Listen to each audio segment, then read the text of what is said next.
एक व्यक्ति सुबह के वक्त अपने खेत में गया और खेत में देखता है उसका एक पुआल के पुरुंज था, उसमें आग लगा हुआ था। और जब सामने जाके देखता है तो उसमें कुछ चमचमाती हुई अंगूठी और चूड़ी और कई तरह के और धातु जो थे वह चमचमा रहे थे। और जब एक लकड़ी के सहारे से उस चमचमाती हुई चीज़ को हिलाता है तो उसमें से कुछ हाथ और कुछ सर का भाग और कुछ शरीर का भाग दिखता है। उसके बाद वह व्यक्ति वहाँ से चिल्लाते हुए भागता है और लोग को जाकर बताता है।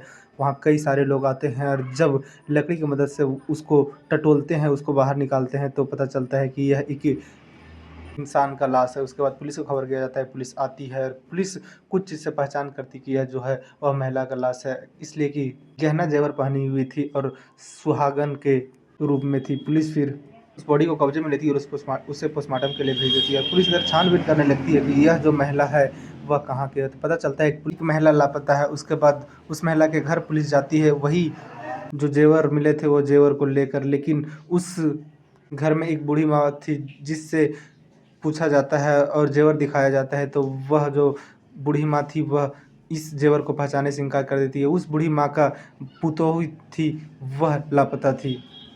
पुलिस फिर जब उस पुतोह के मायका में जाकर पता करती है और वहाँ ये जेवर दिखाती है, उसका माँ फुट फुट कर रोने लगती है। उसके बाद पुलिस समझ जाती है।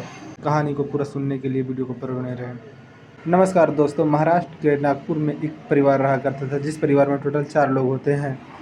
पति विवेक और उसके पत्नी और इन दोनों के 2 बच्चे, एक बेटा एक बेटी। लेकिन जो पति विवेक था वह बाहर रहा करता था और जब जब घर आता तो अपना पत्नी पे शक जताता और अपना पत्नी को इस शक के आधार पे मारा पीटा करता। और उसकी जो पत्नी थी वह हर बार खामोश होकर उसका जो लड़ाई झगड़ा था वह सहन करते रहती। लेकिन एक दिन ऐसा था कि विवेक कुछ नशा में आता है और अपना पत्नी को मारने पीटने लगता है। और जब दोनों तरफ से बोला बोली ज़्यादा होने लगता है, विवेक को गुस्सा आता है और वहीं एक खाट होता है। खाट के पाँव कबाड़ता है और अपनी पत्नी पर अंधाधुंध खाट के पाँव से वार करता है। उसके बाद उसकी पत्नी ज़मीन पर गिर जाती है और ज़मीन पर गिरने के बाद भी पैर से उछल उछल के अपनी पत्नी के छाती पर 2-3 बार पैर से मारता है, जिस कारण से उसके पत्नी की वहीं मौत हो जाता है। उसके बाद रात होता है और अपने पत्नी की लाश को लेकर एक खेत में जाता है और वहाँ पुआल होता है। पुआल में अपनी पत्नी को लाश कर फेंक के और उसमें आग लगा देता है और घर चला आता है। उसे लगता है कि वहाँ सब कुछ जल जाएगा, ख़त्म हो जाएगा। लेकिन जो आभूषण पहनी हुई थी उसकी पत्नी, उसी आभूषण के चमक से वहाँ के किसान जाता है और यह बात का पता चल पाता है। पुलिस फिर विवेक को गिरफ्तार करती है और इसके ऊपर चार्जशीट तैयार करती है और मामला को कोर्ट भेज देती है। कोर्ट में इसका विवेक का सुनवाई होता है। विवेक को जीवन कारावास का सज़ा मिलता है और वह सज़ा काट रहा था। 1 साल बाद उसे उससे मिलने उसका जीजा जाता है और जीजा के पास वह विवेक हाथ जोड़कर रोने लगता है और बताता है कि जीजा जी से आप हमें यहाँ से निकाल दो, उसके बदले आप जो बोलेंगे वो करेंगे। जीजा उसका काफ़ी प्रयास करता है और कई वकील से मिलने के बाद विवेक का जो सबूत था वह मिटाया जाता है और जो गवाह था उसको भी बदला जाता है। उसके बाद विवेक का केस कमज़ोर हो जाने की वजह से विवेक का सज़ा ख़त्म हो जाता है और विवेक को बेल मिल जाता है और विवेक जेल से बाहर आ जाता है। 1 साल तक इधर-उधर विवेक घूमता है, लेकिन एक दिन अपना बहन के घर जाता है विवेक शाम के वक़्त। लेकिन बारिश हो रहा था और उसका बहन दरवाज़ा नहीं खोल पा रही थी, आवाज़ नहीं जा पा रहा था। फिर पड़ोसी के पास जाता है विवेक और बताता है कि देखिए मेरा बहन नहीं खोल रही है दरवाज़ा। पड़ोसी फिर उसकी बहन अर्चना के पास फ़ोन लगाती है और बताती है तुम्हारा भाई जो आया है वह घर के बाहर है। उसके बाद अर्चना तुरंत ही दरवाज़ा खोलती है और विवेक को अंदर करती है।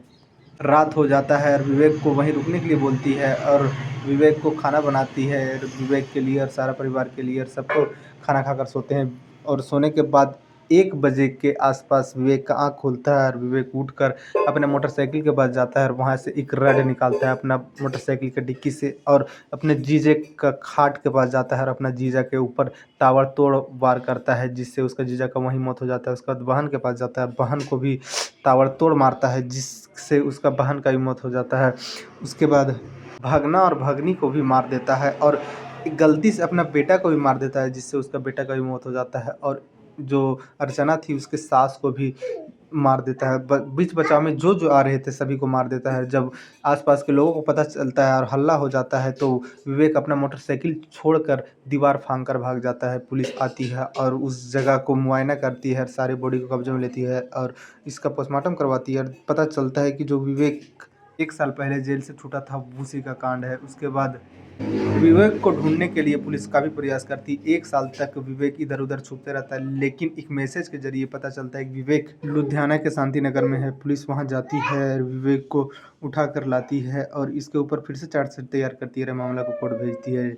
जज विवेक को अबर में मौत का सज़ा सुनाती है और विवेक को यह कहा जाता है कि इसको तब तक फांसी के फंदे पर लटकाए रहना जब तक इसका मौत नहीं हो जाता। विवेक का सज़ा मुकर्रर हो गया था। अब विवेक का फांसी पर लटकने का इंतजार था। इस कहानी में इतना ही। जय हिंद, जय भारत।